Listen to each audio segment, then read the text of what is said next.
Testing, testing, testing, testing.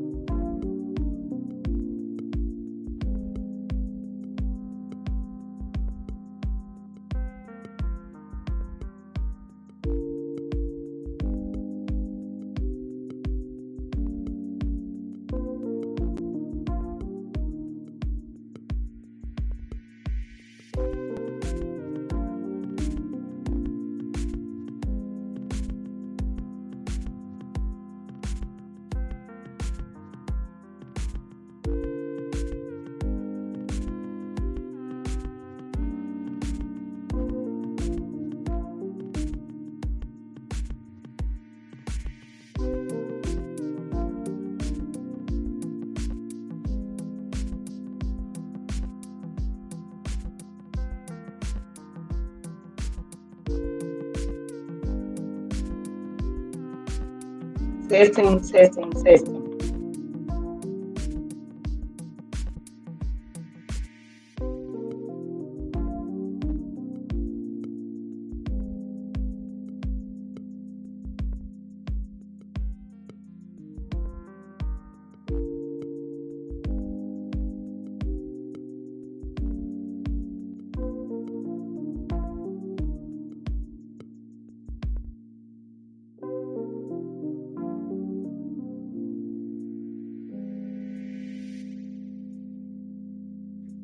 Hey, what's going on, everybody? Peace and power, elevation be to all of you. This your girl Tiffany coming through here live in effect. I want to make sure you guys can hear me. Um,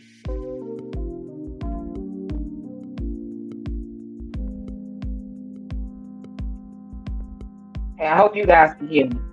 So, may peace and power, elevation be to all you beautiful folks out there. This your girl Tiffany coming through here live in effect. And today's topic, I will be going into the subject about an African American historian from Philadelphia. His name is Charles L. Blockson.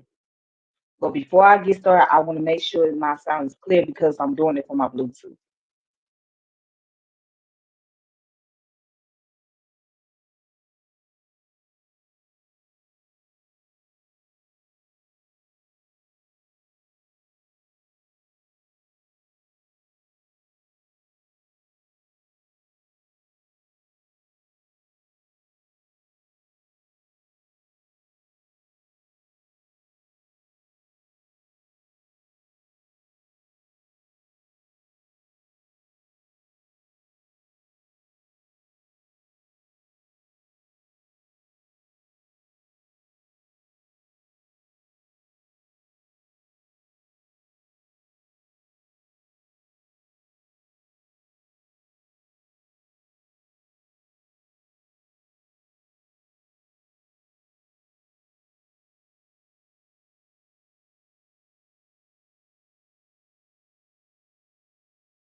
All right, so I hope it sounds better because I had to switch the sound out. So all right, so I'm off my Bluetooth, right?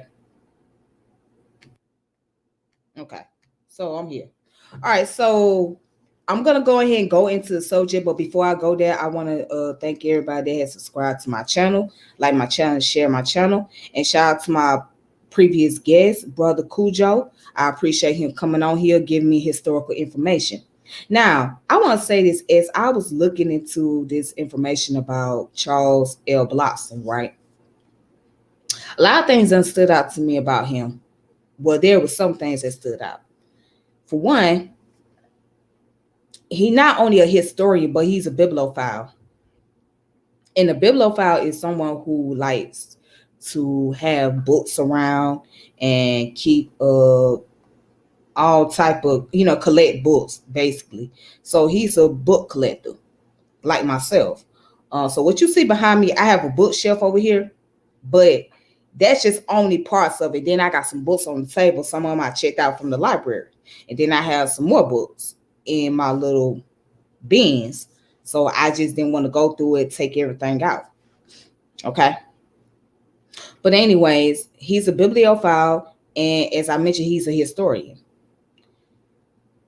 And he has written a lot of books on African and African diaspora history, particularly in Philadelphia, Pennsylvania, because that's where he's from. He's from Pennsylvania.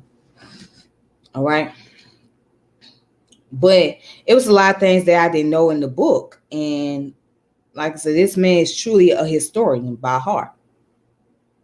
And I believe that it's very important to honor and acknowledge those ancestors who have really done accurate work regarding to history. See, we so used to hear about individuals within what we call the conscious community. We so used to hear about what their accolades are, their works, and all of that. We hear so many, redundant information, right? But we don't ever get a chance to explore and actually hear about those who did not gain recognition. And that does bother me in a way. It does bother me because I feel like anybody that made a contribution to African and African American history should be recognized. And this man deserves his flowers for the work that he has done. He deserves his flower. He deserves his respect. Okay, before he become an ancestor. Now, at Temple University, there's a department named after him. There's a department named after him, and it's really dealing with just African American history alone. All right. It's not easy to take this journey where you have to go out and find information and try to present it to the people. It's not really easy. It takes process and time. It's very time consuming. And what I show on my platform is nothing compared to what is actually done. I'm just only showing a little snippet. That's nothing compared to what people actually have to do in order to get the accurate information. I'm just saying. So let me go ahead and share some information on him. All right. So here's some information about Charles L. Blockson. So this is what we know so far according to Wikipedia.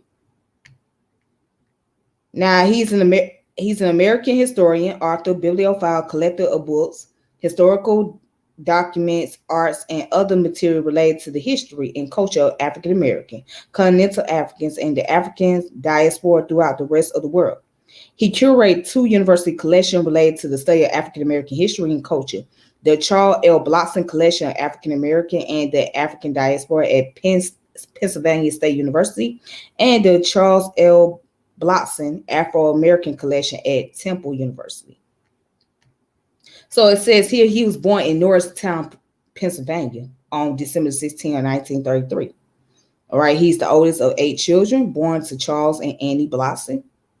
So during a history lesson, his 4th grade teacher, a white woman, asserted that Negroes have no history.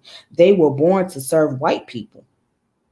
Blockson went home and told his parents, who assured him that Black people do have a history, and taught him about prominent African American men and women. That statement launched Blockson's lifelong journey to unearth, collect, and preserve the history, culture, and contribution of African descendants. Book collecting excursions led Blockson to the Salvation Army, antique shops, church bazaar, and Philadelphia, where he discovered many bookstores. Blockson became well known among book and artifact dealers, and his passion for collecting ultimately has taken him around the world, inspired him to write books, and made him one of the forefront experts on the Underground Railroad. So, what got him started was because his teacher, who happened to be a white woman, told him that Black people don't have no history. When Negroes have no history, they was here to serve white people. Now imagine, as a child, your teacher tells you that Black people don't have no history and their only purpose is to serve white folks. Now, what does that do to a child subconsciously? It makes them think that they are devalued, they're less than, they don't have any significant role in society or in life. and they carry on a certain type of attitude where they just don't care. So with him, this inspired him to say, well, you know what? Let me find out some answers. He asked his parents about it, and his parents said, oh, we have history. Oh, there's plenty of history. It just ain't taught in the school system. So he branched off on his own and did his research. That's brilliant. Now let's go on and see what else.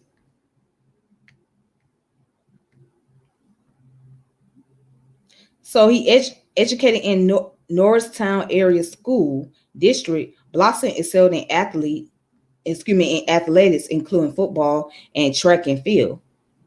A star athlete at the Norristown High School and Penn State University, he won state and national honors and participated in Penn relays. While in high school and college, he would go to bookstores when traveling to participate in sports events. So he graduated in 1956 at Pennsylvania State University and has three honorary doctorate degrees from Lincoln University, Holy Family University, and Villanova University. So, and check this out, he also a co-founder of African American Museum in Philadelphia, founding member of the Pennsylvania Black History Committee of the Pennsylvania Historical and Museum Commission, past president of the Pennsylvania Abolition Society, former chairman of the National Park Service Underground Railroad Advisory Committee, and former director of the Philadelphia African American Pennsylvania State Marketer Project. Among his proudest moments was the commemoration of the Pennsylvania slave trade market at the Penn's Landing near the Independent Seaport Museum, unveiled in 2016. So he retired from Temple University in 2006 and served as a curator emeritus of the Afro-American Collection. So this is how he got the whole department in his name. So in 1984, Blockson donated his collection of cultural artifacts from African American history to Temple University. The Charles L. Blockson Afro-American Collection has since expanded further and now contains more than 500,000 books, documents, and photographs. He has contributed items to Charles L. Blockson Collection of African American and African Diaspora at the Pennsylvania State University and the National Museum of African American History and Culture. So he made a donation to the National Museum of African American History and Culture, which included 39 items owned by Harriet Tubman that were bequeathed to him by her grandniece. And it says his honors in 2017 was he was the 96th recipient of the Philadelphia Award. So he got items from Harriet Tubman's grandniece, 36 items. 39 items that was owned by Harriet Tubman. She granted to him. She said, here. She gave him all those items.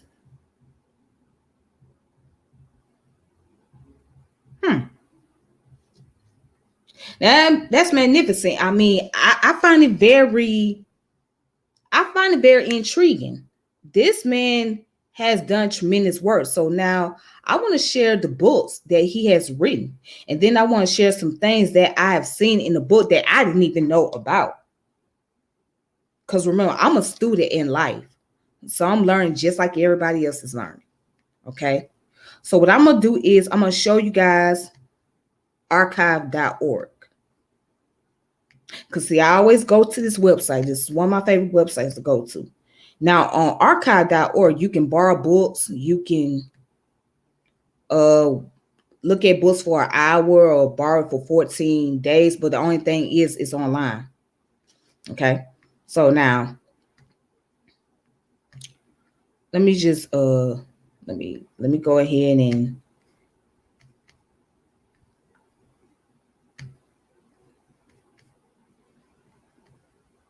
let me tell you the titles of the books he had written.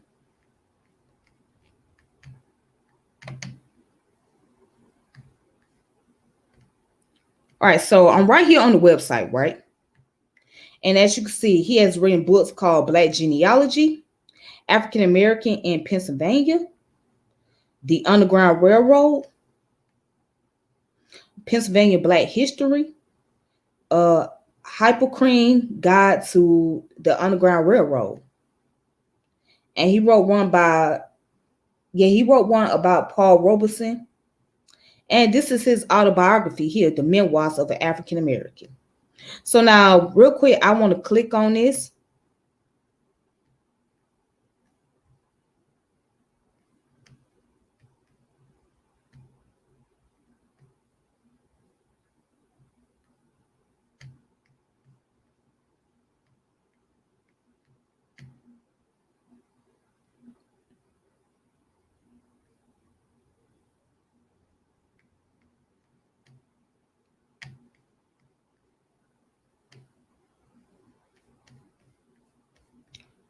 All right, so what I want to pull up for you guys is his memoir. And the title of his memoir is called Damn Rare, The Memoirs of African American Bibliophile. All right. That's his memoir. Okay. So now I want to go down to the chapter.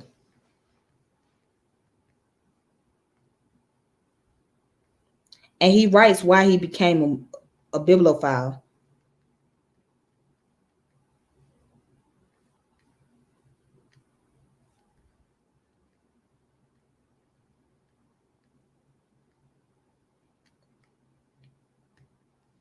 So he explains why he became a bibliophile. He said, why I became a bibliophile, my dedication to the world of book collecting has surpassed all other ambition. Charles L. Blockson. So to rework a cliche, the book collector is made, not born. Book collectors are essentially self-created. At least this is true of the many book collectors that I have known. A good book is the precious lifeblood of a master spirit, treasured during one's lifetime. The major dilemma that confronts any collector is the decision of what to collect. All right. So, what makes a collector collect? The hoarding instinct, a fascination and curiosity about the past, the desire for immorality. People have different motives. For me, books are friends. They are people and food for my soul. I am a bibliophile and otherwise rational member of the community consumed by a love of books. Yet I do not consider my love for books to be an obsession. As a collector of books and documents by and about people of African descent, I consider book collecting one step towards the development of pride and self-respect. The life of a bibliophile is much like the life of a genealogist. It seems to win and stretch in all directions, like the roots of the vulnerable old bababo trees in West Africa. Simply put, it is what I am about. As I look back over the course of my life and career in books, every experience leaps up from the trail of memory to meet me and to remind me of my purpose and mission in life. So he also go down and say, book collecting is a field with a long and fascinating history. It is a glorious journey in the service of those millions of mute Africans whose voices now endure only in the books that the Black bibliophile have preserved and defended. When I first read the English edition of Leo Africanus' description of Africa, I learned that Songhai Empire was extremely advanced in literary culture. I found out that the book collectors were among its learned scholars. One scholar, Ahmed Baba, wrote more than 50 books on such diverse subjects as theology, biography, poetry, history, and ethnography. According to the author Felix Du Bois, in his book Timbuktu, The Mystery, that's 1896, the invading Moroccans forced Baba into exile from the fabled city in 1591. We wish to establish unity in the Muslim world, declared the Sultan, and since you are one of the most distinguished representatives of Islam in your country, we expect your submission to be followed by that of your fellow citizen. Baba challenged this statement. He said, "Of all my friends, I have the fewest books, and yet when your soldiers despoiled me, they took 1,600 volumes." Mm. Free from his abductors, some 12 years later, Baba returned to Timbuktu, where he died in 1627. The legacy of ancient African collectors has been handed down from one generation to another. I include Ahmed Baba because his life story as a collector connects with my own through time and space, and thus brings me closer to the ancient, glorious book collecting tradition of my African ancestors. All right. Then he goes further down and says, my own path to book collecting began in a most inconspicuous way. When I was 9 years old, I studied history in the fourth grade. Our teacher was a well programmed product of the normal school tradition, on a daily lesson plan from which we seldom varied. One morning, our subject was Benjamin Franklin. As I listened to a lengthy of his deeds, it struck me that all the historic achievements that we had learned to date had been credited to white Americans. At the time, there were 3 or 4 Black students in the class. We were familiar, of course, with those heroes and heroines whose contribution were so outsized that white America had to recognize them. Booker T. Washington, George Washington Carver, Marion Anderson, Paul Robeson, Joe Louis, and Jesse Owens. Still, I remember stories I had grown up within in my family, and thus sought to enlist the teacher's help in uncovering other Black voices. I asked her about the notable contribution of Black people. My teacher betrayed no hint of uncertainty. Negroes have no history. They were born to serve white people. I sat stunned for the first few moments after her retort. I was dreadfully aware of the sea of white faces surrounding me in the classroom. Been, I never before been confronted with such flagrant prejudice. In that most humiliating moment, I felt so torn between the demands of personal and racial integrity that I wanted to refute the subservience that this woman associated with me and my race. It was impossible at that moment to reason with such a brutal answer. I felt numb, sensing more than knowing that her assessment had to be inaccurate. I did not understand until years later the double consciousness of race, an ideal that W.E.B. Du Bois explained in his classic work, The Soul of Black Folk. Out of the confusion of the moment grew an anger so great that I set about deliberately seeking more knowledge about the history of my people. Mm. And that's really deep. And to see, that's what it takes. Because see, at that time now, he was born in 1933.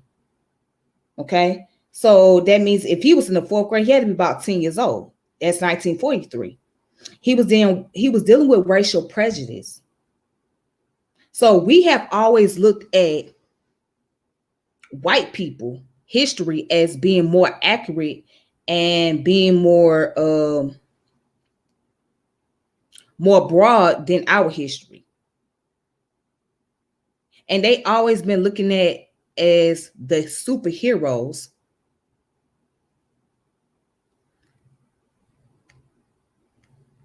A bibliophile is someone who loves books, who loves collecting books. That's what a bibliophile means, someone who loves books.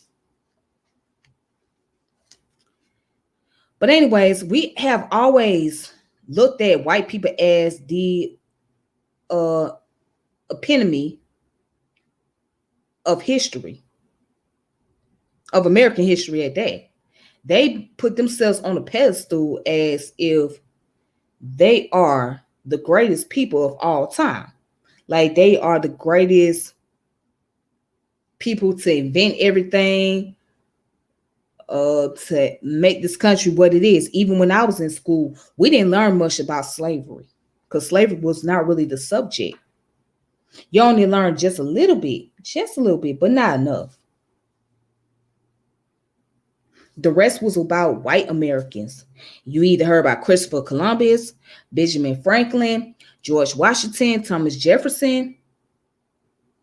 The American Revolution, that's the main thing you heard about in school. There was no information dealing with Black history alone. And then when it did come down to the topic about Black history, it was the same name. Rosa Parks, Martin Luther King. You heard about Frederick Douglass, but they ain't go in detail about Frederick Douglass.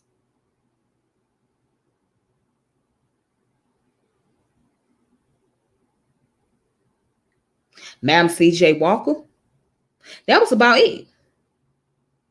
There was not too much being said about Black history. It is so many information that you can discover now than you can in secondary school. What I'm saying is the people outside secondary school knows more than those who are in the school system. Now, the way you start off gaining knowledge in the beginning, you might come across information that are very pseudo, right? And that has been Blackenized. That's how it starts off in the beginning. But once you go past that rudimentary level and start to look a little further and go beyond the information, you'll start to realize that these information that you've been taught was wrong too and inaccurate. And some who have written the information did it on purpose. And then there was those who did not know, okay, because they did not have enough resources. But once you go beyond and past those levels, then you start to find out more.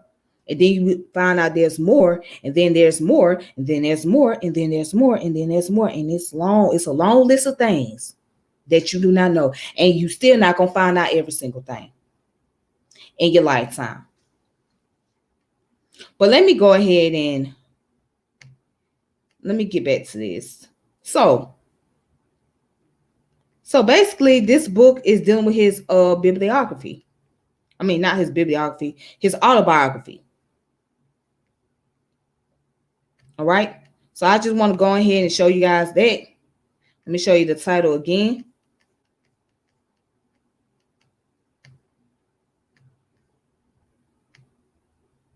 All right, that's the title of the book. And you can check it out on archive.org. Now,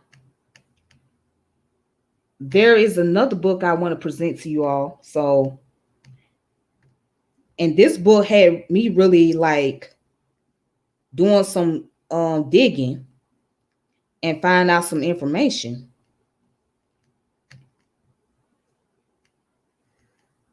Because there was some things that I did not know. I was unaware of.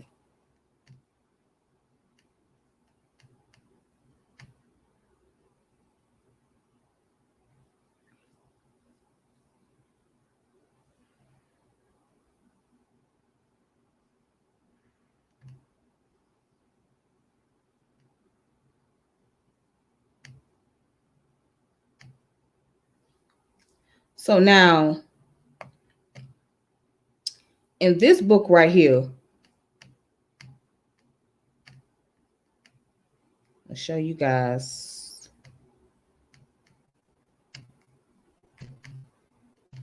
In this book called African Americans in Pennsylvania, A History and Guide. So let me show you what's interesting about this book.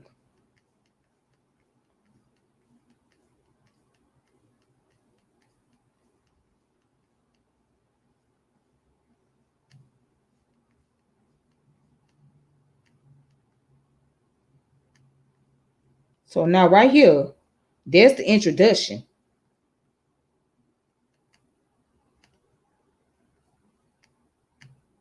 There's the introduction. And that's the table of contents, right? Now, right here on the introduction, it talks about the enslaved Africans in early Pennsylvania. Africans resisting to slavery, the Underground Railroad, the Fugitive Slave Law of 1850. Then it talks about the politics and the struggle for equality, Black enfranchisement. All right. Then goes in to talk about the African Americans in medicine, African Americans in the media, African Americans in the performing arts, black arts. Okay. And it goes into the historical places. So it's so many things that I did not even know. And I was totally oblivious to.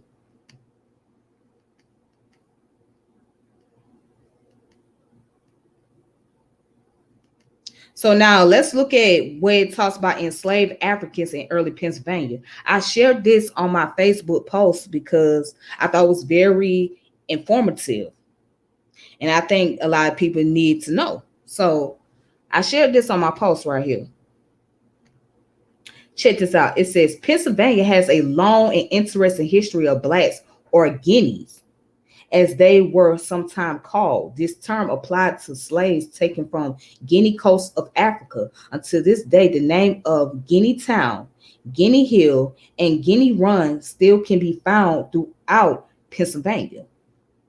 Africans were present among the earliest settlers, some of whom were here as early as 1639. They were enslaved by the Swedes, Dutch, and Finns. Early Quakers were the main slave holders. In 1684, just 3 years after they arrived in Pennsylvania, 154 slaves arrived on the Isabella and docked in Philadelphia. Many of early Pennsylvania's most prominent merchants and political figures were slaveholders. The majority of the slaves in Pennsylvania came directly from the West Indies, where they underwent a seasoning process. The wealth that was accumulated in this trade added to the prosperity of the early colonists. Other merchants accumulated their wealth from the West Indies from importing rum and sugar for the exchange of slaves. Beyond Philadelphia, some entrepreneurs and landowners held slaves as taxable property along with animals. Then it goes on to say the Pennsylvania firm of Charles Willens and Robert Morris was one of Pennsylvania's most persistent participants in the commerce of slaves. It brought hundreds of slaves from Africa from 1754 to 1766. In 1761, the firm advertised for the sale of 170 blacks who had just arrived from the Guinea coast of Africa. Robert Morris, known as the financier of the revolution, staked his personal fortune to the cause of the freedom.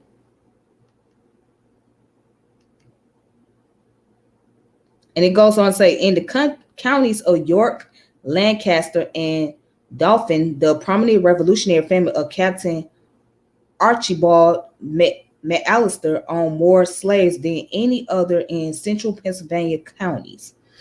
Edward R. Turner, an early Pennsylvania historian, estimated the number of slaves to be was 1,000 in 1700, 2,500 in 1725, and 6,000 in 1750 when the Perkler institution reached its peak in this colony. See, I didn't even know. Now, I didn't even know anything about the Swedish people playing their role in slavery in the transatlantic. Now, I knew about the Dutch. I knew about the French. I knew about the English. I knew about the Portuguese, of course, because they was one of the first one, and the Spanish. But I did not know about the Swedish people. And I was able to come across some information. And I will share that information once I get done sharing this book with you guys.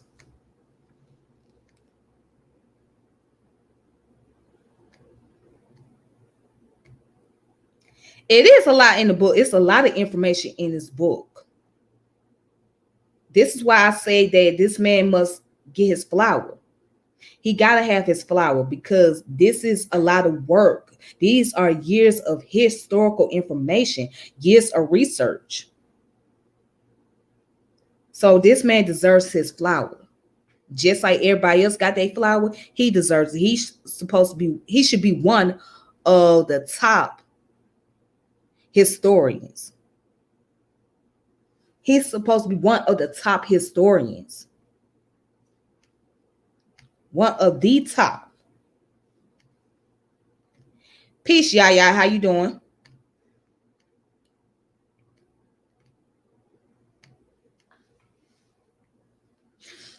All right. Now let's look down here just for a little bit. Okay.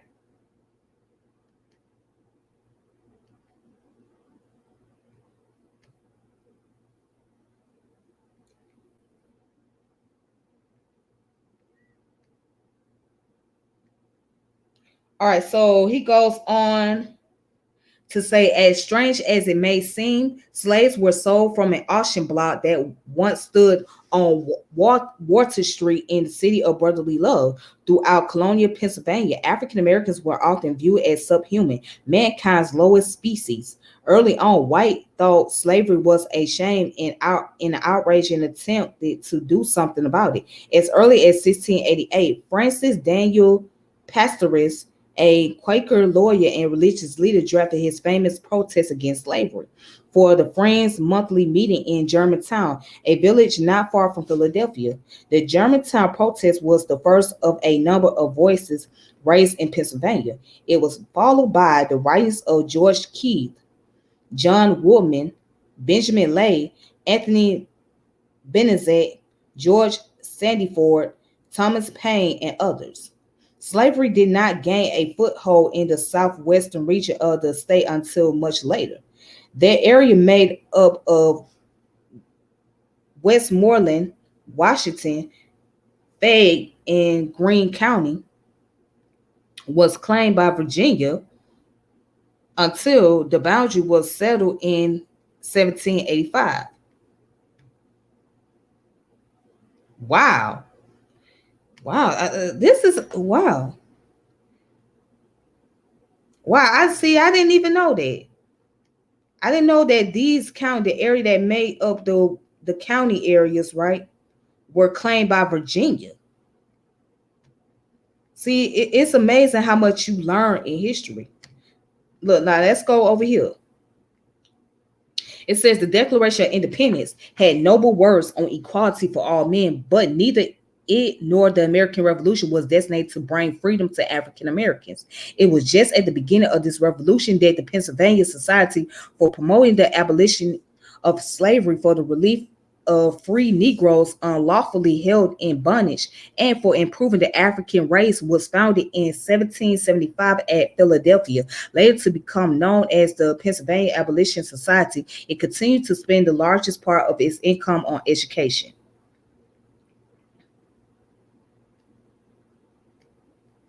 Now, it goes on to say, in the midst of these protests on their behalf, individual blacks, both slave and free, endured their private lives. Some were employed as domestics, a few went to work on the docks in iron furnaces and on the farms. Many worked as craft persons, while others explored the interior of the colony with their white friends and master level the forests and built churches and homes.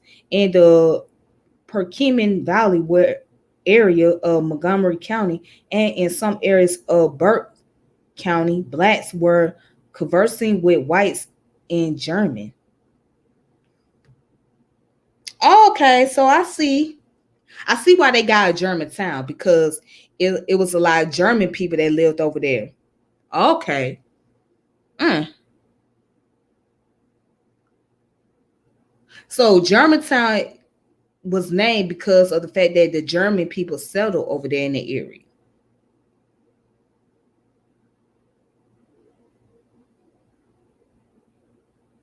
That's an interesting history. Hmm. All right. So some of Pennsylvanians had voluntarily freed their slaves as early as 1700. Owners often claim responsibility for the religious well-being of their slaves. Three of Henry Paulin's slaves in 1745 were baptized as Lutherans by the Reverend Henry Muhlenberg in Trapp, Pennsylvania. By 1775, members of the Plymouth and Glendale meetings owned a combined total of 17 slaves, even while they hotly debated the evil of slave owning. When the Plymouth Society charged White Marsh landowner Thomas Lancaster with owning slaves in 1759, he argued that he was not aware of the harm he was doing and promised never again to purchase any. However, he kept Poppy, Caesar, Scipio, Prince, Guinea, Cuff, Jupiter, and 6 women known as Sylvia, Jude, Flora, Phil, Sook, and Stall to continue working on his 200 acres. So basically, he contradicted himself. And then let me stop right there. So, as you can see, it's a lot of interesting history regard to Pennsylvania. See, when it came to the earliest form of slavery, Pennsylvania played a major part in the North, besides New York. Pennsylvania really played a part in it. Played a whole lot of part in it. And it just that book goes into so much depth about the history of the Africans and the ones that were free. I even found out that William Penn, the founder of Pennsylvania, had slaves himself.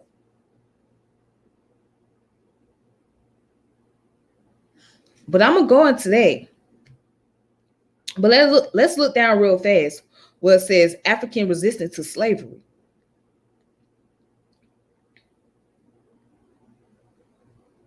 Okay. So let's just go to the first paragraph right here. It says slaves never waited to be led out of slavery. Cases involving runaways frequently appeared as advertisement in many colonial newspapers throughout the Commonwealth.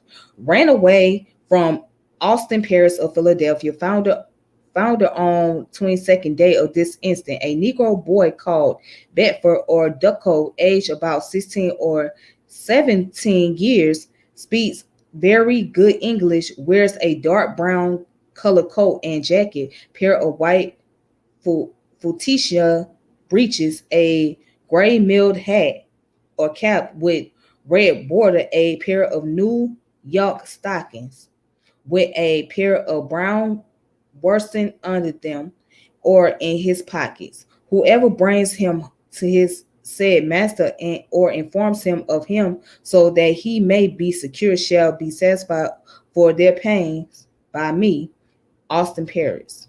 And this came out the American Weekly Mercury on January 31st of 1721. Then it goes on to talk about the Underground Railroad, right?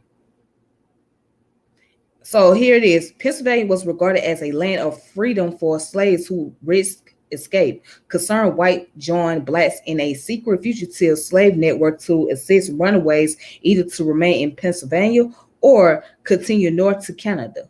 Enslaved Africans developed codes, riddles, password, handshakes, rituals to help each other learn the ways of the Underground Railroad. Slave owners told the world that slaves were contented with their existence. A happy slave who sings is a loyal slave, they say, but slaves used the song as a medium of communication. The coded spiritual conveyed every hidden signal imaginable. And as I mentioned before, what we call today gospel music, Negro spiritual,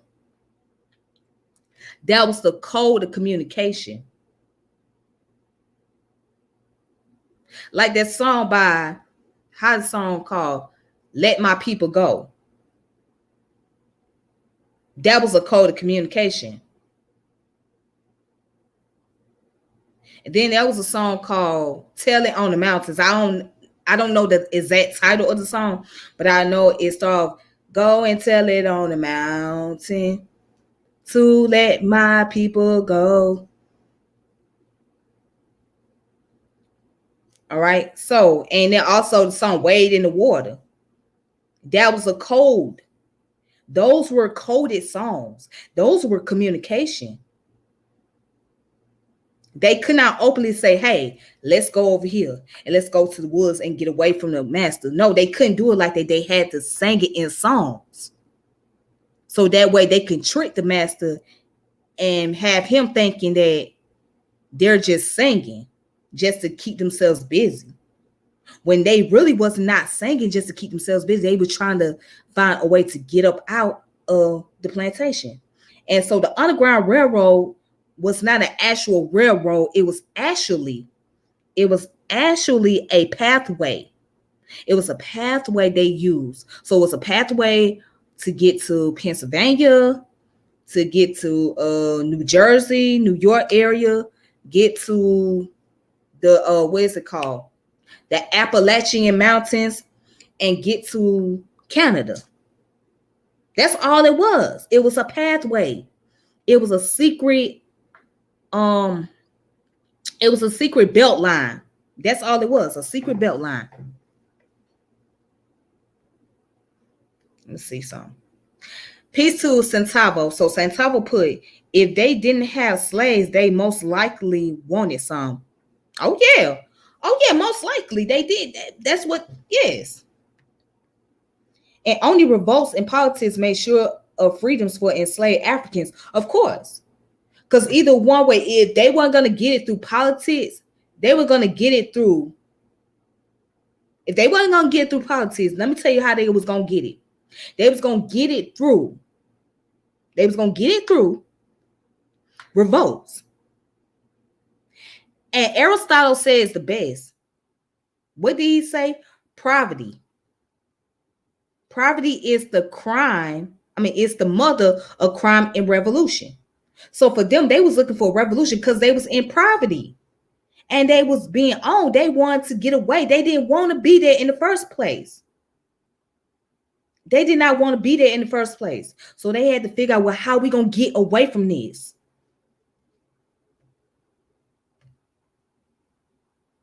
And maybe a few good white folks, but obviously not enough. No, it was a few of them, a few good white people.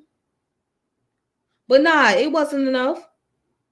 And those white people became good because they saw slavery as a sin. Those white people were the same ones that owned slaves, like the Quakers. They owned slaves, but they saw slavery as a sin. They said, no, we need to get away from that. We got to get up out of that. We got to get up out of there. We got to let these people go because it's immoral. It's not right. But I think it was other agendas behind that. But they claimed that because it's against the religious law, it's against the Bible, it is against God, and they would not be forgiven if they did not let the slaves go.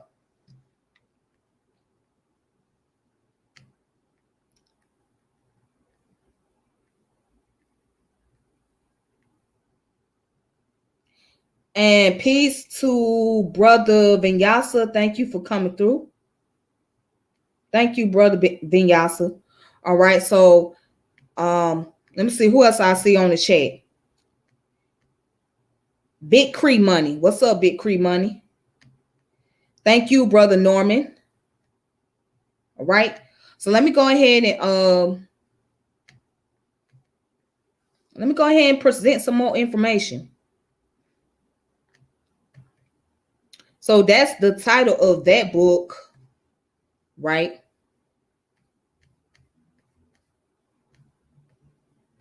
So again, this is the title of this book right here, The African Americans in Pennsylvania, A History and Guide. Okay. So let me show you guys one more book, and then I'm going to share the information. One more book for y'all.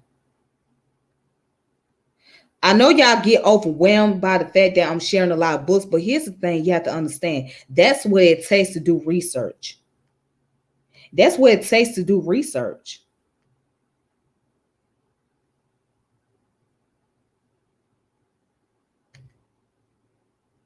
That's what it takes to do research. You really have to do a lot of documents. You're going to have to go to the historical sites. You're going to have to read a lot of books, plethora of books. And what I'm doing is nothing compared to what is actually done.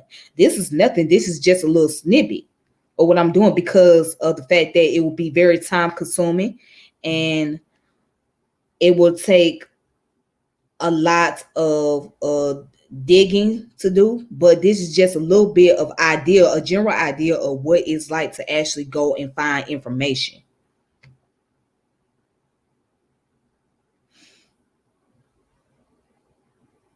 All right, so once I load this book up,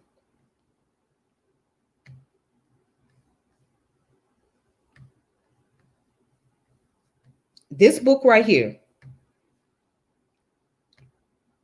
it's called The Hippocrite Guide to the Underground Railroad by Charles L. Blockson.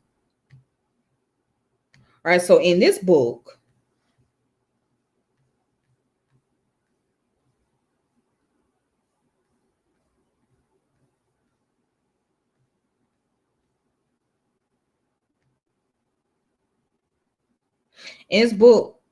I'm going to show you guys the table of contents. All right, so this is the table of contents, right? Part 1, Mid-Atlantic. Part 2, the New England area. So New England is Connecticut, Maine, Massachusetts, New Hampshire, Rhode Island, and Vermont, right? Mid-Atlantic is Delaware, District of Columbia, Maryland, New Jersey, New York, Pennsylvania, Virginia, West Virginia. But we all know that Maryland, either DC, and Virginia, West Virginia is the South, but they call it the Mid-Atlantic, okay? And then you got the Midwest, of course, Illinois, Indiana, Iowa, Michigan, Nebraska, Ohio, Wisconsin. Then you got Alabama, Louisiana, Mississippi in the South. Kentucky, North Carolina, South Carolina, Georgia, Florida, Tennessee. Okay, the old Southwest, Missouri, Kansas.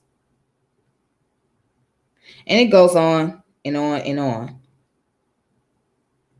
So now let's go further down.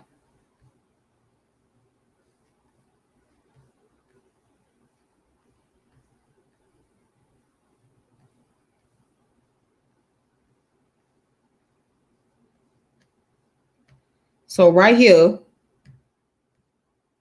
as you can see, this is the chronological historical review of the Underground Railroad.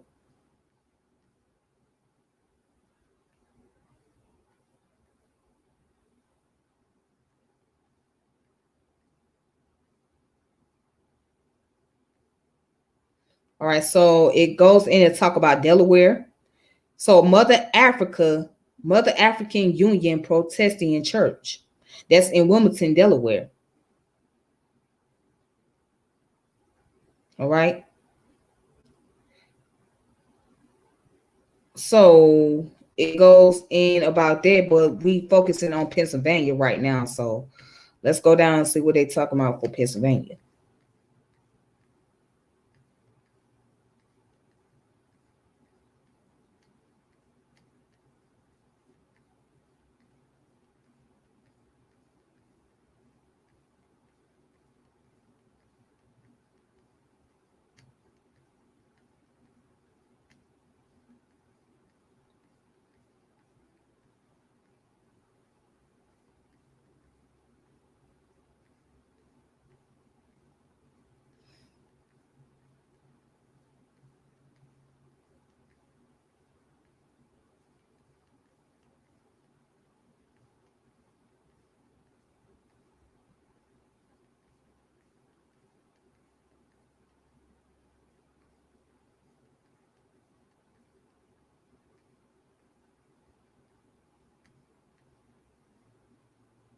All right, so I'm back.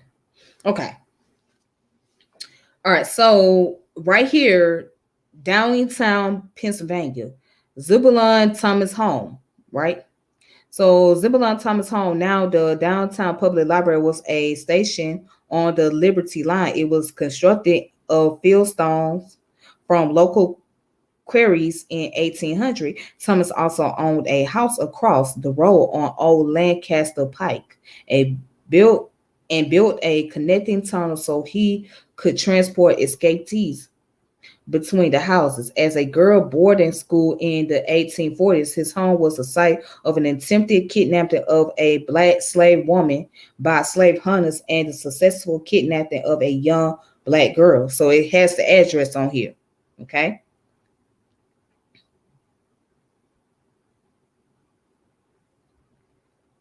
Then it goes on to say Lionville, Pennsylvania, Vickers Tavern. Runaway slaves were once harbored in the Vickers Tavern, the former home of John Vickers, a well-known conductor on Chester County Underground Railroad. He was given the sobriquet, Quaker abolitionist. Slaves in flight were hidden in a crawl space until it was safe to move them on, or the Vickers family sometimes hid them in the kin in their piles of cardwood or under the straws covering pottery as they took them to the next station. All right. Then goes on to talk about the former home of Robert Purvis.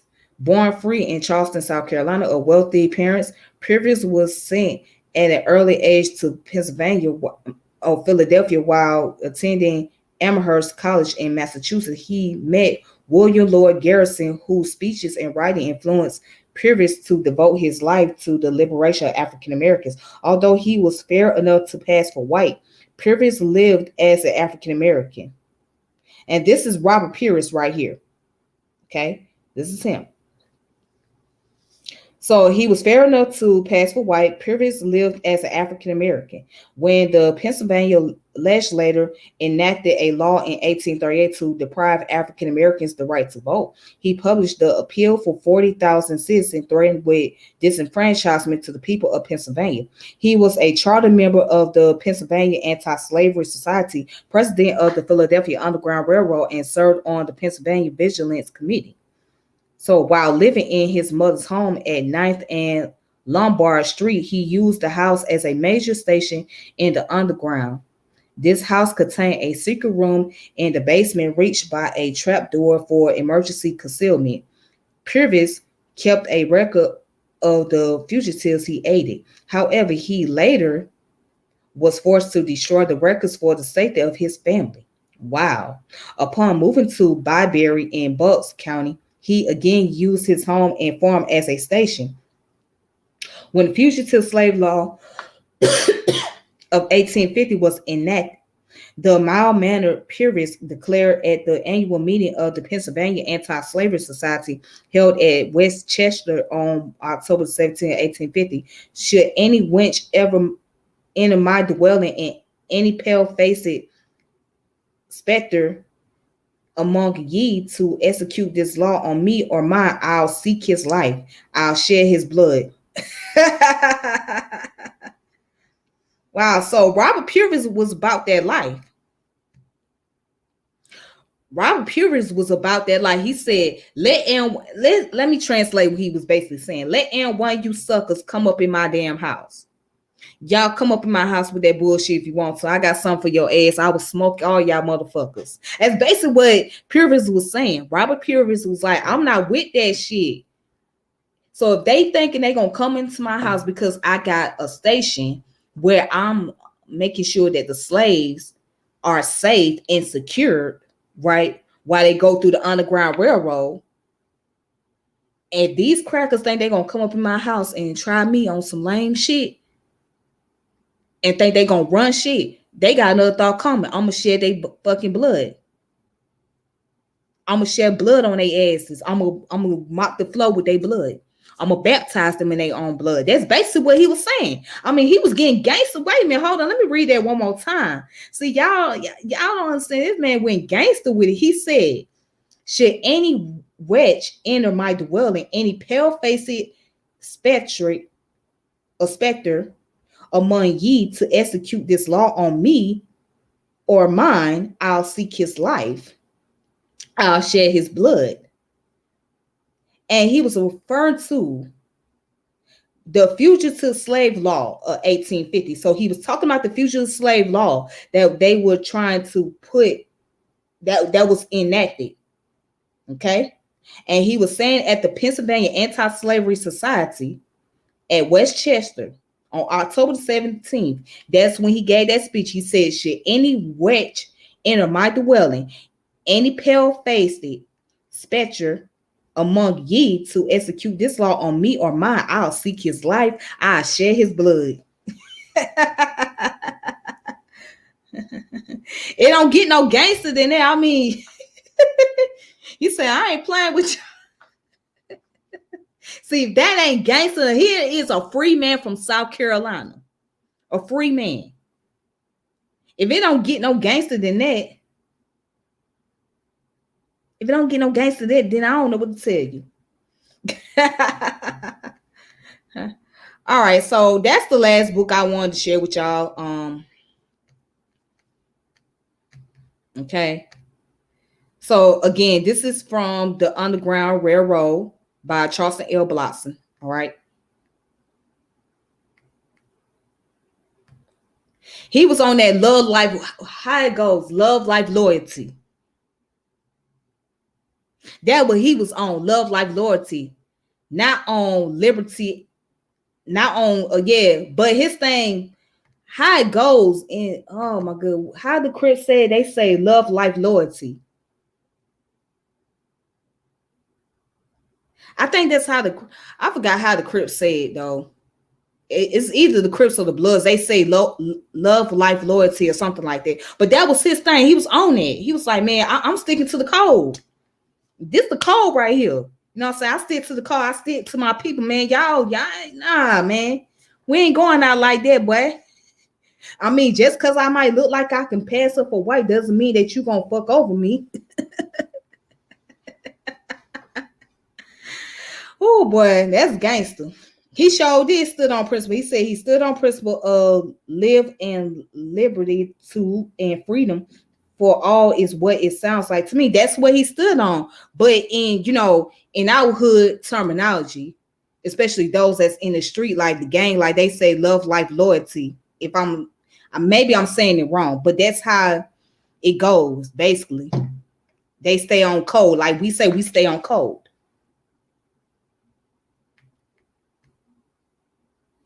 All right, so so Vinyasa say, did you know that there was an underground railroad system that went south? Oh yeah, definitely, yeah.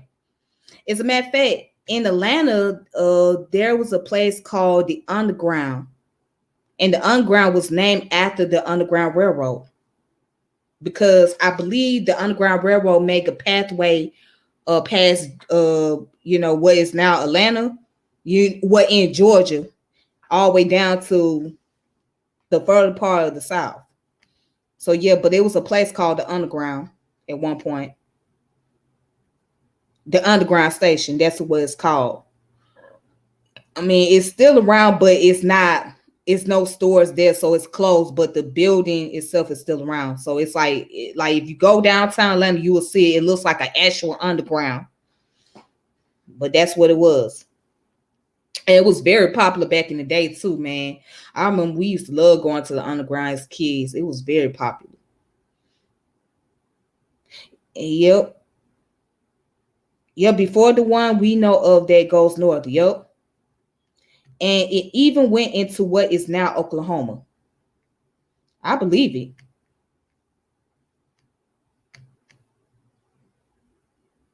Yeah, he showed it went black on them. He was a black man. He was a black man that could pass up as a white person. So let me tell y'all this. See, back in those time period, if you was a fair-skinned person, if you was a fair-skinned individual, you could pass up to be Caucasian.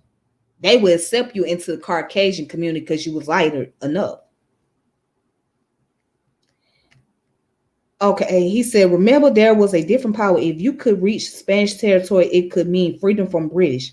It's the simplest breakdown I can give in here. Yeah, because the Spanish, the British, and the French, they was all at war with each other over territories at that time. So like the Spanish was at war with the French people over Louisiana, right? So the French eventually won that war and they took over Louisiana. Then of course the British took over afterwards, but yeah.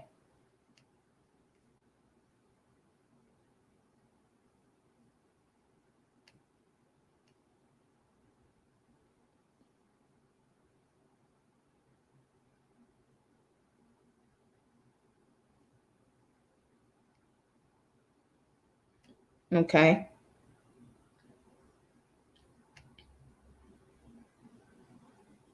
Yeah, Robert Purvis was well, he was a fair skinned person. So his parents might have been biracial or something, but he was a fair skinned person. So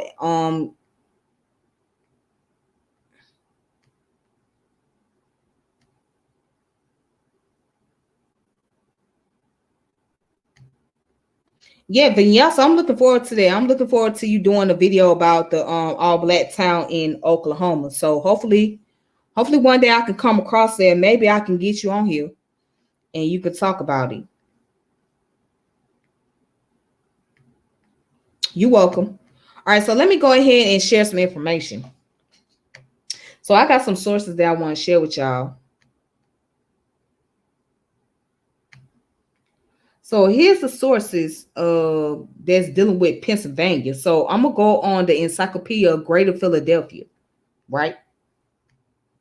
While we on the topic.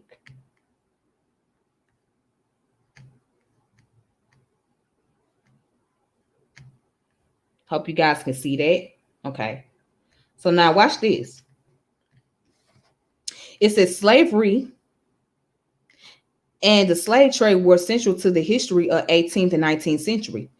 Philadelphia, as the region, economically benefited from the institution and dealt with tension created by slave trade and slaveholding and abolitionism. Early Philadelphia, an Atlantic trading hub, became both a focal point for the slave trade and a community of enslaved Africans. Slaves created their own family and social networks while simultaneously integrating into white Philadelphia, shaping the political, economic, and social course that region took into the 19th century. It says slave labor was an integral to the region even before William Penn founded Pennsylvania. New Sweden colonists whose settlement from 1638 to 1655 entered on present-day Wilmington, Delaware, and extended throughout the lower Delaware Valley, imported the first African slaves in the mid to late 17th century. After Penn founded his colony, slavery continued to be integrated to the infant city of Philadelphia and its environs, with the first slave ship arriving in Philadelphia itself in 1684. Slaves filled labor needs in many occupations as the region developed a diverse economy. Colonists in New Jersey and Delaware utilized slavery in essentially the same ways, though planters in central and southern Delaware used slaves to grow tobacco, wheat, and other commodities. Mm,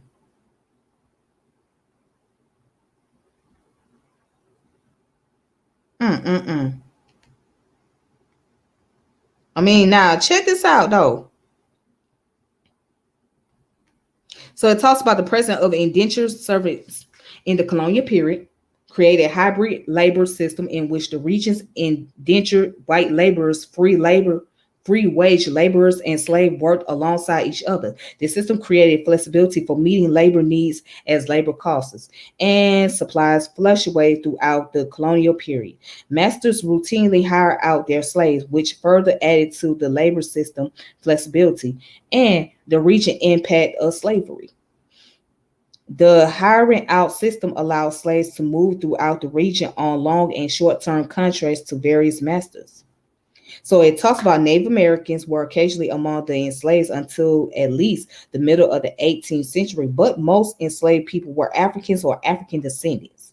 By the 1710s, race based slavery had developed in European colonies, rationalized slavery by seeing Africans as barbaric, heathen, and therefore eligible for enslavement. Through Philadelphia's port, like in other colonies, these ideas of race and slavery came into the region as merchants and settlers participated in the growth of Western slavery and the slave trade. So by 1710, slaves constituted almost 20% of Philadelphia's population, while the number of slaves increased until just before the American Revolution, reaching 1,375 in 1770, or just over 8% of the total population. Now, oh, hold on. Before I go there, all right. So this comes from the Encyclopedia of Greater Philadelphia.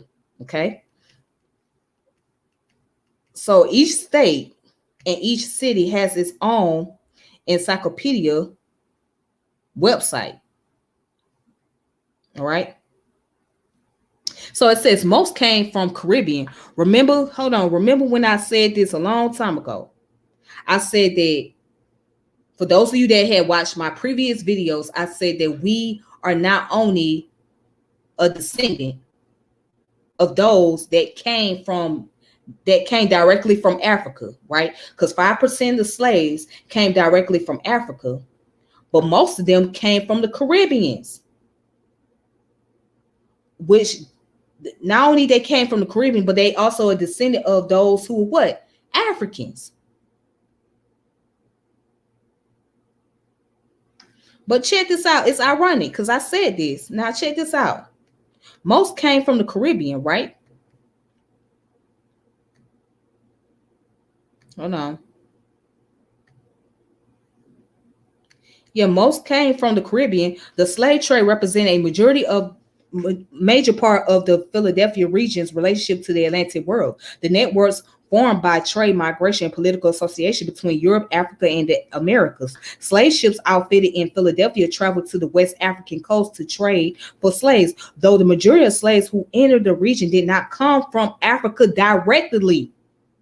Again, those who entered the region did not come from Africa directly. Most came after living for several years in the Caribbean with their masters or on slave ships whose masters had purchased them in the Caribbean for sale in the smaller North American market. These largely West African slaves filled labor shortages in the Philadelphia region, especially when disruption limited the supply of indentured laborers.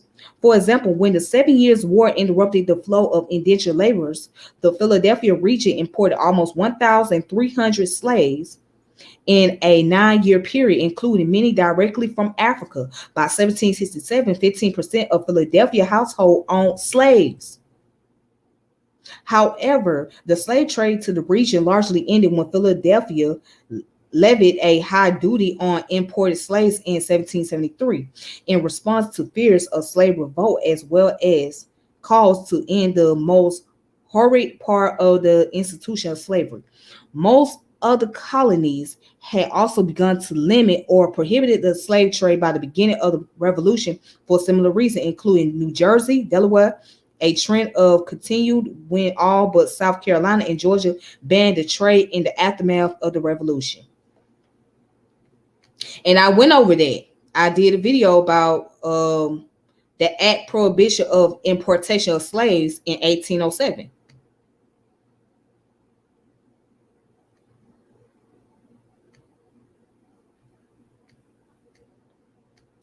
Let's go. All right, so let me read the comments. It says, that is what I heard. The Civil War was was about not really freeing slaves, as some white slave masters purported in those times. Those who came with Christopher Columbus wanted to break away from the Queen.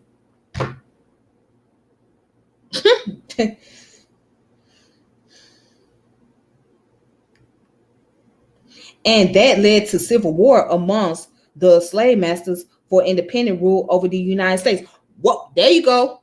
There you go. You hit the marker right there, Rogelli. You hit the marker. You just hit the marker. You said civil war for the independent rule over the United States. For the independent rule over the United States of America.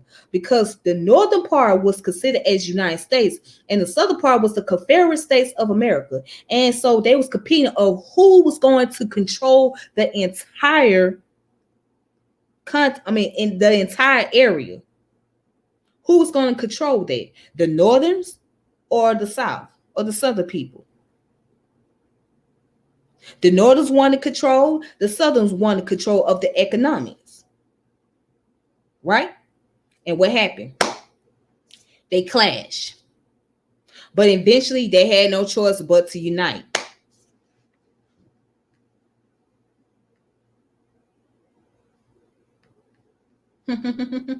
Oh yeah. Yeah, they was renting slaves back in the day. Vinyasa said first modern day inmate was a black man, Charles Williams, in Penn State. But what they don't talk about often is how Penn's bought female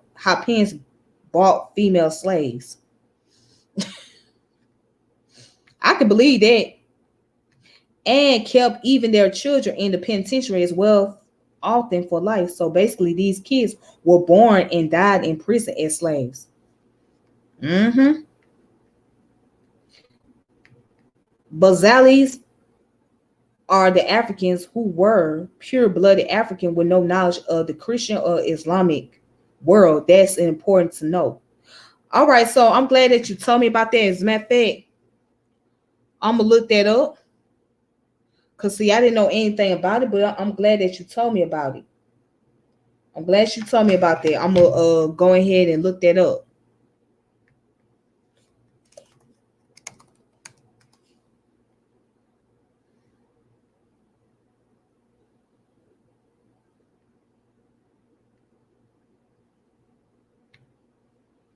All right, I'm gonna look that up. It says, because if you had knowledge of Christian or Islamic law, you could negotiate freedom or power for sale. You would, you would even see us present Spanish papers to the English, knowing they couldn't read it. And I believe that. I believe there were those who did not have knowledge of Abrahamic religion because they were so used to practicing their African custom, African tradition. But even then, with those who did practice Abrahamic religion, like if you were Muslims, you weren't gonna gain as much freedom as opposed to a black person that became Christian. That's why those who were Muslim converted to Christianity or gave over to Christianity, because they figured that they could earn their freedom like that. And that's the tricky part right there. They figured that if they accept God, that they was going to earn freedom, and that was not the case.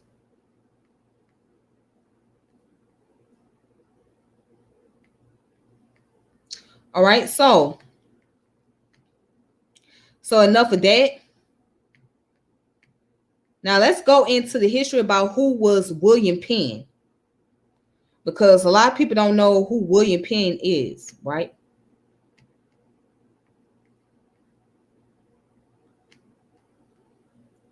So check this out.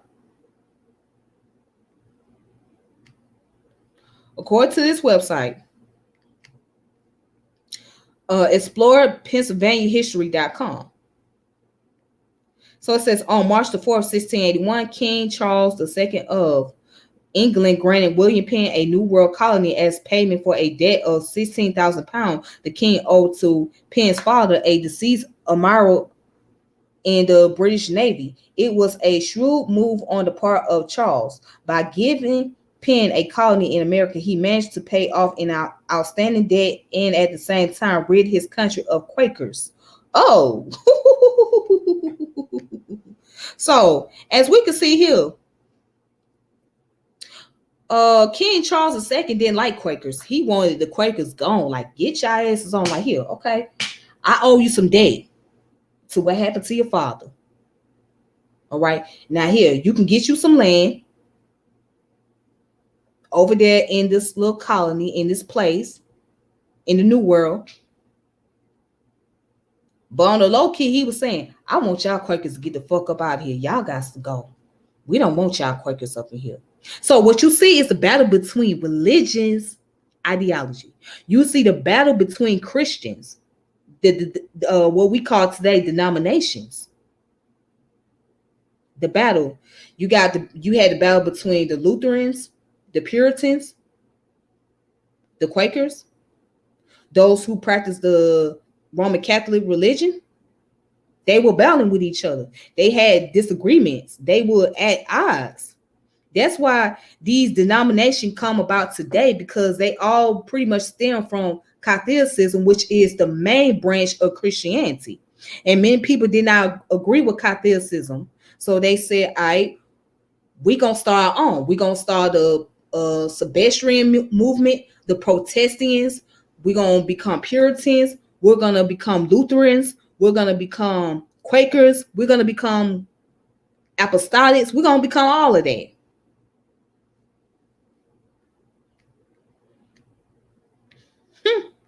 But let's go ahead and continue. Wait a minute now.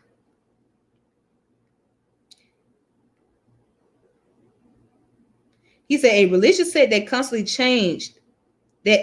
challenged English laws and the legitimacy of Anglican Church, the nation established church. So basically, what we know here that the Quaker and the Anglicans were at odds with each other. So Penn tract of land consisted of 45,000 square miles of land in an area almost as large as England itself. King Charles named the new colony Penn's Wood in honor of the admiral. Penn called the capital city Philadelphia, meaning the city of brotherly love, to reflect his desire that his colony serve as a haven for Quakers and other oppressed Christians seeking religious freedom. Wait a minute. So the Quakers were considered as oppressed Christians. One of the oppressed Christians. And they wanted what? Religious freedom. It gets deep, don't it? It gets real deep. It gets real deep. You know what? That's funny. I'm glad that you asked that question. You know what? I don't really know. It could be a possibility that Quaker oatmeal was founded by those Quakers. That's something I would have to look into. I would have to look into that though, and then maybe I could post that information on my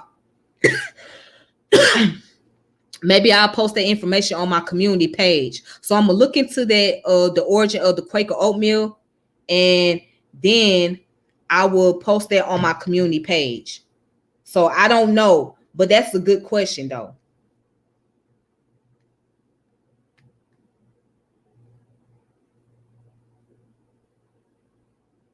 No, it was never about freeing the slaves, but however, it was political.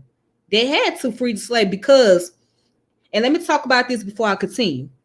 So Rogelli, it wasn't really about freeing the slaves. They were going through the process of transitioning, which was dealing with the Industrial Revolution. So the Industrial Revolution was actually started in England, but it came here to what we call today United States. So when the Industrial Revolution came into existence, it was like slavery was no longer needed because you got Industrial Revolution.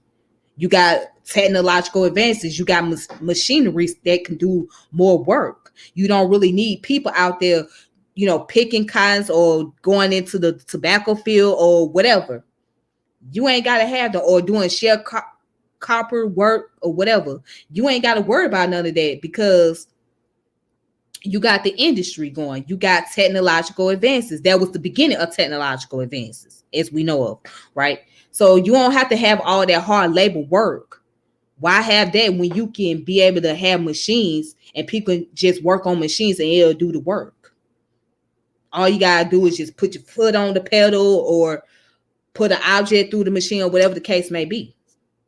So the Industrial Revolution was a way to help build American economy. So one day I'm gonna do a video about the Industrial Revolution, all right? Because that kind of plays a part into why slavery pretty much ended after the Reconstruction era.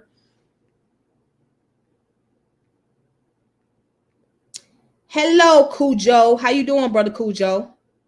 Yeah, shout out to Virginia. Shout out to Virginia. Okay. Read about the Copperhead Party and filibusters during the Civil War. I will have to look into that. Let me get through this information, and then I have to look into that.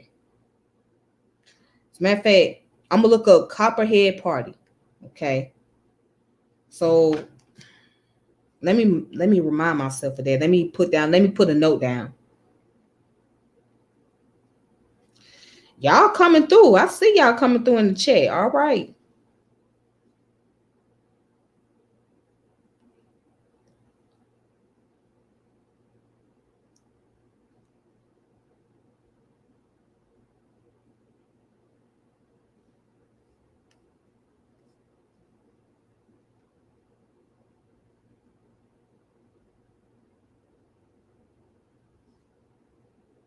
Y'all coming through in the chat. All right, shout out to the chat. I see y'all. I see y'all coming through.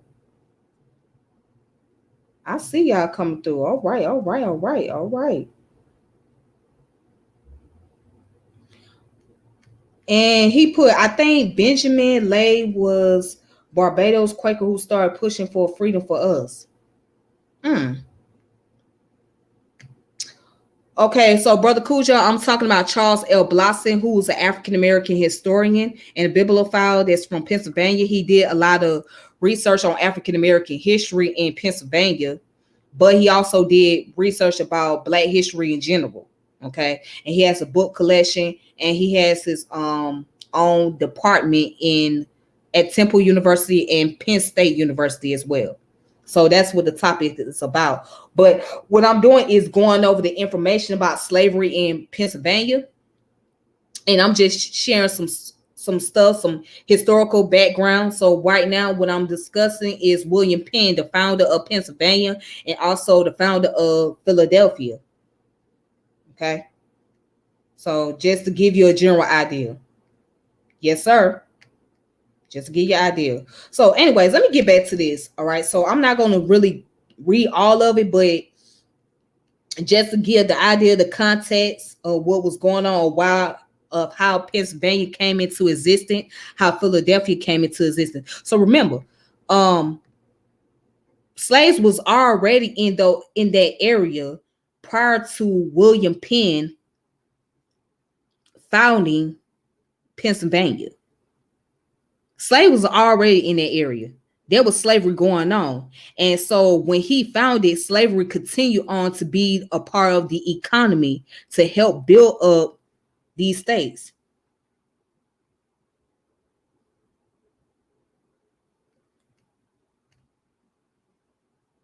Cotton Mathers. Okay, I will put that down. Cujo. Cotton Mathers. Okay, Cotton Mathers. Ooh, y'all give me a lot of good information over here. I got some more stuff I gotta look into now.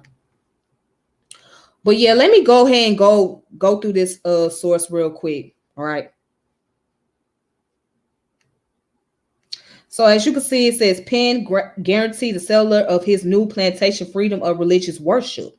This rare offer attracted not only Quakers who had been persecuted in England, but also other Europeans who had suffered because of their religious belief. Quakers from the British Isle, excuse me, yeah, Quakers from the British Isle and Germany, French, uh, Huguenot, if I'm saying it right, I'm not familiar with that term, English, and the Irish Catholic, Lutherans from Catholic German states, Swiss, Amish, German, Mennonite or Mennonites, and members of other religious sects all headed to Penn's refuge. All right, settlers of many faiths worship in private homes, storehouses, and barns until they could erect their own houses of worship. So again, as you can see, the outline, the whole thing was because they wanted religious freedom and get away from the religious oppression that was done by England under the rulership of King Charles II, because everybody didn't want to become Anglican. So he said, look, take your money and get the hell up out of here. That's basically what King Charles was saying to them, like, y'all just get the hell up out of here. If y'all don't like how we run things over here, go somewhere else and do it how you want to. And I told y'all in my previous video, that America, what we call today North America, is the new Europe. Basically, North America is the new Europe.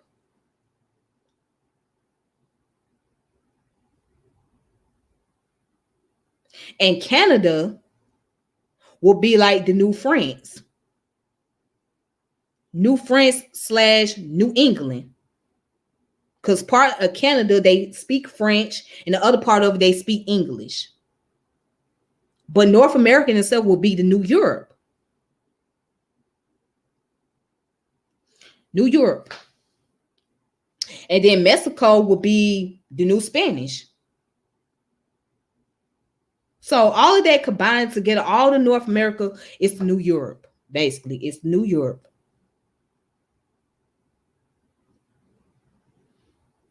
in a technical sense.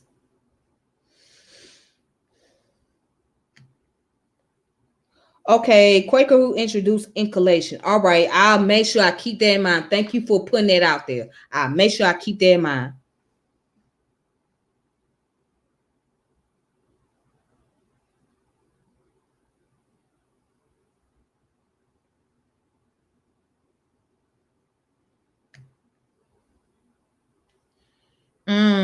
Cujo, there was a few brothers from Africa practicing inculation in South America around the same time. I just can't recall their name or memory.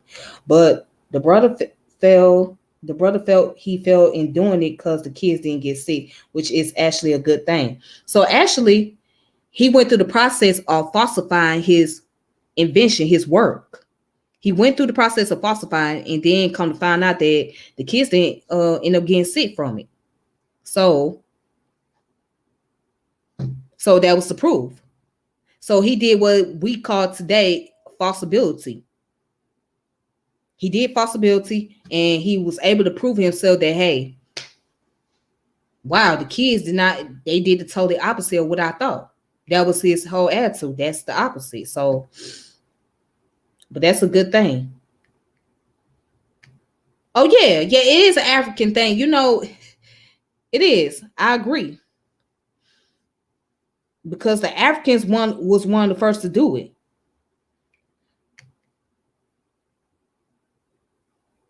Yeah. Once Onamasis. Yeah, Onamasis.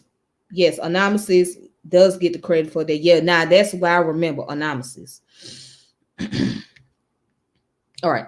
So let me go ahead and let me hurry up.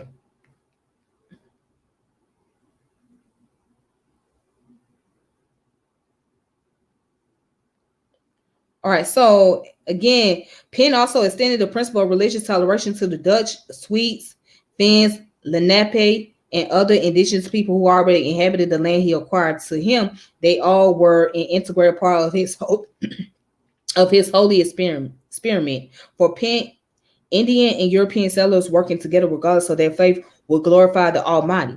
Rather than simply occupy the land without consent of the Lenape, Penn wrote letter to the Lenape chiefs asking permission to enjoy the land with your love and consent so that we may always live together as neighbors and friends. According to the legend, Penn and Lenape schism leaders or chiefs signed a treaty under a large elm tree at Chacamonas that French philosopher Voltaire called the only treaty between Indian nation and Christians that was not ratified by oath and was never broken, at least in Penn's lifetime.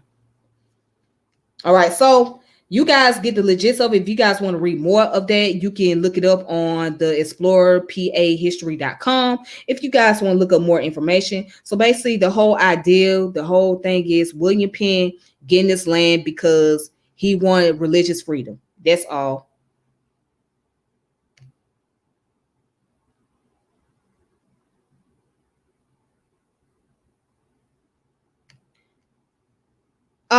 He spelled it correct.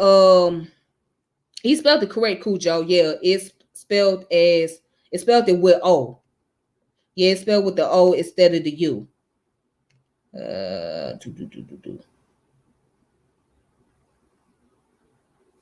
Is it one Nimus? I thought it was Onimus. Well, I might my bad. I thought it was Onimus instead of one Nimus. Okay. So it's one Nimus. You say it's one Nimus. Yeah. Okay. Well,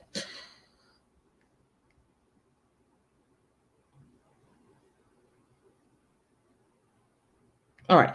All right. So, anyways, let me go ahead and get through all this information here.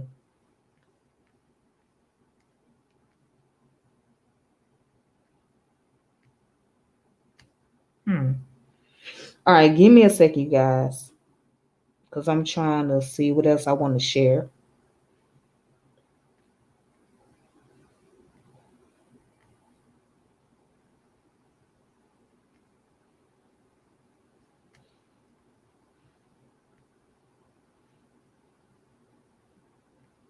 Okay, so this one was about the Guinea town. All right, check this out.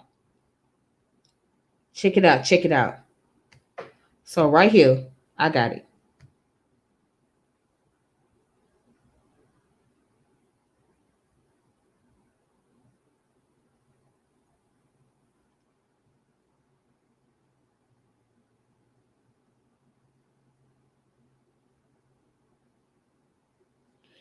You say it's pronounced as Onesimus. Okay, Onesimus.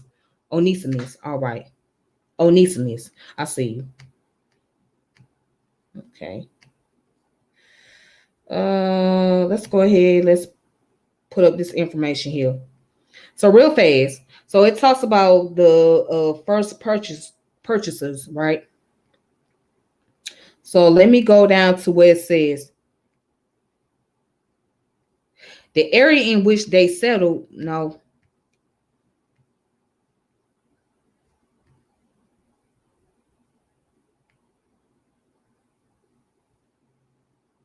All right, so it says Richard Wall's house stands at the entrance to Wall Park. The original section of the house is dated 1682. In addition, were completed in 1730, 1760, and 1805. Let me go further down.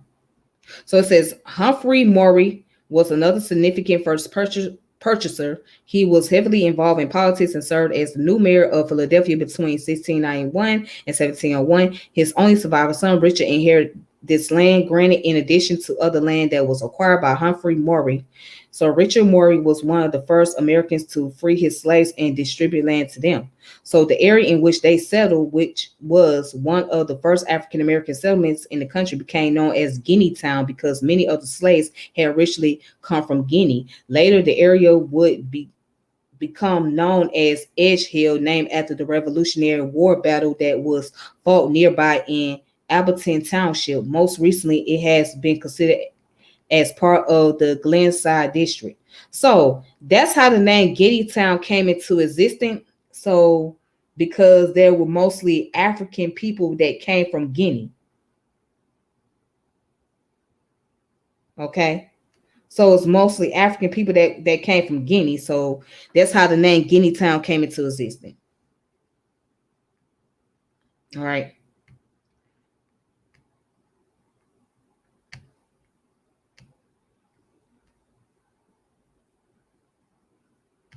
All right. So let me go on to the last one. This one is about the uh the Sweden people, right? The people from Sweden and how they own slaves.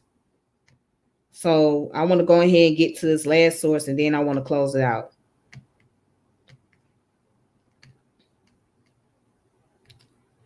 All right. Do, do, do, do, do, do, do, do. Yeah. So, all right, it says Swedish slave trade. Check this out. The Swedish slave trade mainly occurred in the early history of Sweden when the trade of trails was one of the pillars of the Norse economy. During the raid, the Vikings often captured and enslaved militarily weaker people they encountered, but took the most slaves in raids of the British Isles and Slavs in Eastern Europe. This practice lasted from the 6th through the 11th century until formally abolished in 1335. A smaller trade of African slaves happened during the 17th and 18th century. Around the time Swedish overseas colonies were established in North America and in America, and in Africa. So their colonies was established in 1638, and also in Africa it was established in 1650. It remained legal until 1813. So check this out. Watch this. It says the slaves from Western Europe were mainly Franks, Anglo-Saxon, and Celts. Many Irish slaves were used in expedition for the colonization of Iceland. The Norse also took Baltic, Slavic, and Latin slaves. The Vikings kept some slaves as servants and sold most captives in Byzantine or Islamic markets. The slave trade was one of the pillars of the Norse economy. Right, the Persian traveler Ibn Rushta described how Swedish Viking, the Varegans, or Rus terrorized and enslaved the Slavs taken in their raids along the Volga River. Mm. And then it goes on to say Basil the First had over 3,000 slaves, probably some procured by the Rus. Swedish tribe also did sell slaves to other Eastern people such as Arabs, Persian, and Georgians. All right, so now it goes down to talk about the slave trader and in the Atlantic slave trade. So in the 17th century, Swedish slave traders started to become involved in the Atlantic slave trade between 17 and let me highlight that between 1784 and 1878, Sweden maintained possession of a handful of colonies in the Caribbean. The Swedish colony of Saint Bartholomew or Bartholomew functioned as a duty-free port and became a major destination center for slave ships. Slaves were brought in tax-free by foreign vessels, and the Swedish crown made a profit by collecting in export tax when slaves were shipped out. Sweden was also a major supplier of iron for chains used in the slave trade. In the early 19th century, Sweden signed treaties with the United Kingdom and France to abolish the slave trade. Now, remember, just because just because they sign a treaty does not necessarily mean that it's going to be followed. So the laws may be documented, but it's not going to always be followed. Okay.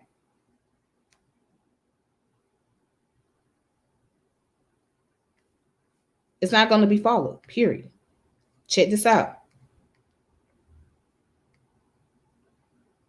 And it says, in 1847, slavery was abolished in all parts of Sweden, including her colonies, on the basis of a decision taken in 1846. Slavery was legislated in St.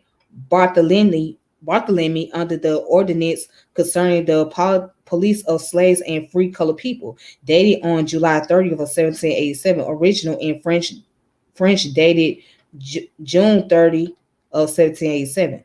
The last legally owned slaves in Swedish colony of St. Bartholomew were brought and freed by Swedish state on October the 9th of 1847.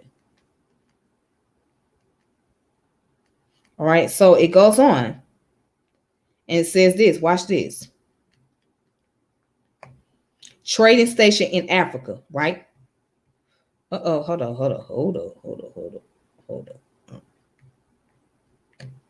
Well, let me go up a little bit. All right, so it says in 1650, Sweden established trading station along the West African coast with bases in an area called the Swedish Gold Coast, which was later a part of the West African Gold Coast and which is today part of Ghana. Sweden and Denmark were competing for position as regional powers during this period, and the Danes followed the Swedes to Africa, setting up station a couple of years later. In 1663, the Swedish Gold Coast was taken over by the Danish colonial power and became part of the Danish Gold Coast. There is no historical documentation that shows that slaves were ever traded in the trading station during their 13 years Swedish possession. So Swedish trading station reappeared in the 18th century when Sweden established a colonial presence in the Caribbean.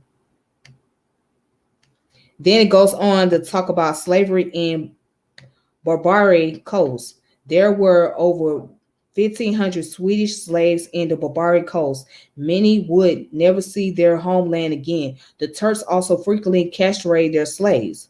The Ottomans also bought black slaves. Hold on. Wait a minute. The Ottomans also bought black sex slaves from the Swedes. Sweden, together with the United States of America and Kingdom of Sicily, would intervene in 1801 to free Swedish, American, and Sicilian slaves from the Barbary coast. In the first Barbary Wars, 3 Swedish ships would partake to free Swedish slaves. And ain't that interesting, right? So right here, the Ottoman also bought black set slaves from the sweetest. This is the part that gets me. So the Ottoman would buy slaves from them just to have sex with them.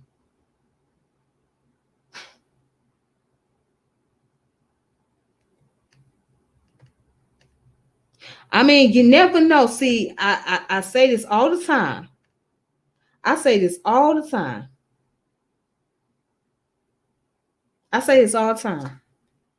That slavery go deeper than what we know. There's a lot more to it than what we know. We think we know slavery, but we really don't have a clue about slavery. Again, we think we know slavery, but we have no clue about slavery.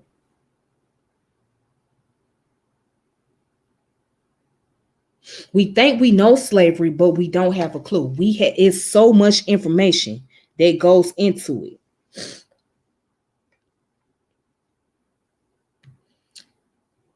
Yes, Brother Cujo is very knowledgeable. Shout out to Brother Cujo. And I appreciate him coming on the platform. I had a pleasure of having him on. He really knows a lot. So one day I'm looking to have him on again on various subjects so he can be able to go into things that I don't really know about because he's very knowledgeable. Edmund Burke laid out how to begin abolishment of slavery gradually. It was all about the money, but that good reference point to study.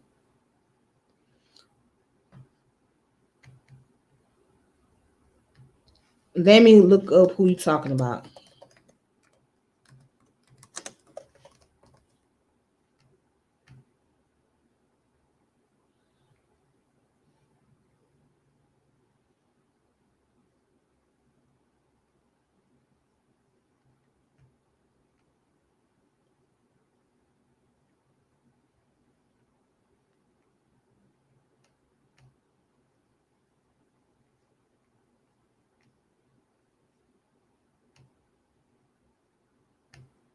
Hmm. I would have hated being a slave trapped for life, rowing oars. That would have sucked. Yeah, it would. Slavery, slavery sucked. Period. It sucked. Period. Period. It was a horrifying thing. So we can't sit here and basically say what we would have done because we would not know what we have done if we was in the predicament of our ancestors. I mean, it was something that was very traumatic to experience. Who would ever want to experience something so traumatic as slavery? Just to be away from your family for a long period of time, doing working under harsh condition, free laboring, and when you become free, you don't get anything back. Who wants to go through that horror?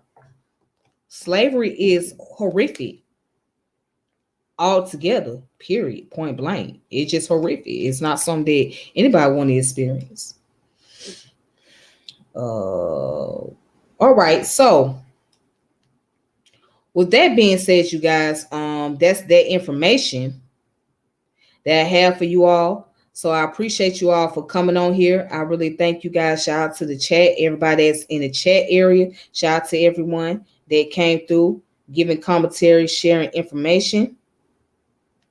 I really appreciate it. Shout out to Vinyasa, Centavo, who else? Brother Cujo, and Brother Rogelli. Yeah, Rogelli. Yeah, Brother Rogelli. I don't know if your brother or sister. If I correct me. Who else was on here?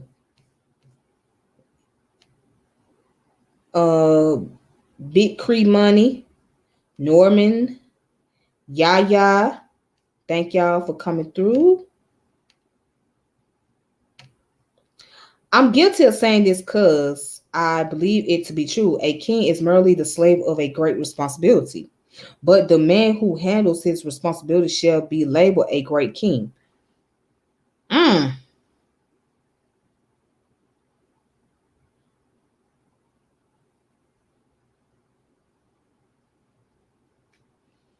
I mean, if you come down to it, yeah, because to be in a position of power, to be as a king or whatever, you under a lot of obligation. And if you don't fulfill your obligation, then you lose your power. You lose your position. So to be a king is to have a lot of obligation under your belt. All right, thank you, Sensavo. Peace and love to you as well. Peace and love. All right, so make sure you guys like and subscribe to the channel. Hit the notification bell. Share the channel. If you guys like what you heard today, go ahead, hit that little like button. All right, and then until next time, y'all take it easy on yourselves. And I thank every last one of you for coming on here. Shout out to those that are watching the video, and for those of you that just coming in, you have to watch the video from the very beginning. And shout out to the not the ancestor. Shout out to the elder, Dr. Charles L. Blockson. Shout out to Dr. Charles L. Blockson. You guys need to check out his work. Look up more information. As I mentioned before, he should be the top tier. He should be the top tier. He should be the top tier of African American historians. He should be up there at the top. He should be at the top of the chart. Just like we could respect Dr. John, Dr. Ben, Chancellor Williams, we should also honor Charles L. Blockson. We should honor him. Ooh, excuse me. We should honor him for his work.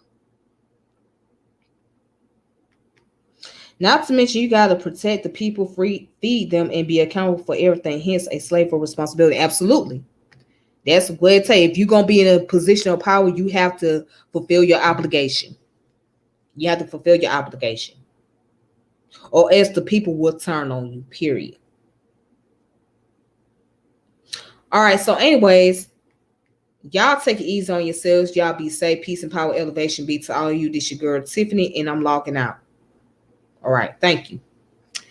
Thank you so much.